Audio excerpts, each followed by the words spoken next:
Par, gatang tulingan naman ang titirahin natin mga par. Tapos lalagyan natin siya ng konting taba mga par.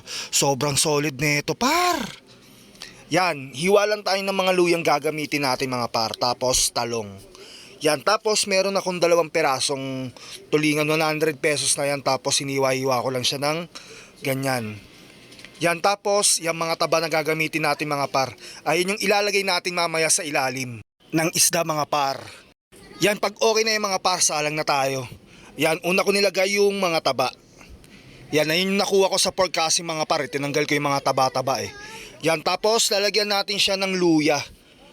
Yan, pag okay na, lagay na natin yung mga tulingan natin mga par. Yan, tapos lagyan ulit natin ng luya sa ibabaw tsaka sibuyas. Yan, tapos timplahan natin ng patis, suka. Yan, tansya-tansya lang mga par. Yan, tapos lagyan na natin ng paminta, konting asin mga par. Yan, tapos yung pangalawang pigang gata.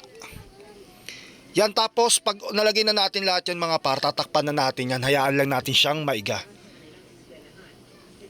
Yan, pag okay na yan mga par, ilalagay na natin yung mga gulay natin dyan mga par.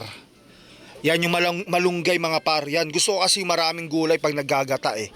Yan, tapos yung talong. Tapos yan, lalagay na natin yung unang pigang gata.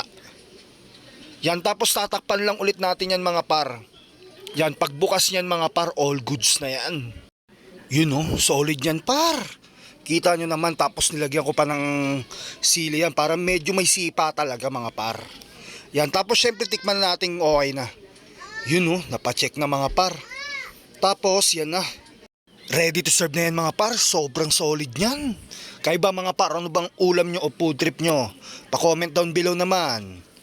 Yan na mga par, kakain na tayo. Talagang titikman na natin yan ng sagad. Yun oh, ayun yung mga taba niyan par oh. Solid yan par.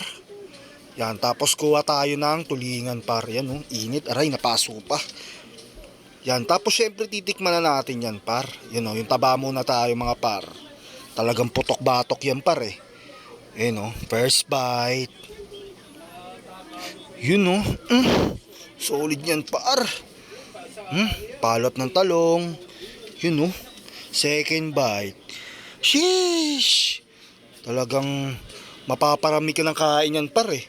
Kahit sa kaning bahaw mga par, palag-palag yan. Yun oh, talagang binabakbak ko na yan par oh. Kahit yung sili kinakain na eh. Yun oh, sausaw natin sa patis na may sili par. Ayun oh, third bite. Ito mga par oh, solid na subo pang last bite to mga par. Ayun oh. Ayun oh, last bite. Par, kung di pa pala kayo nakapalo sa aking page, papalo, like and share naman. God bless, ingat palagi. Peace.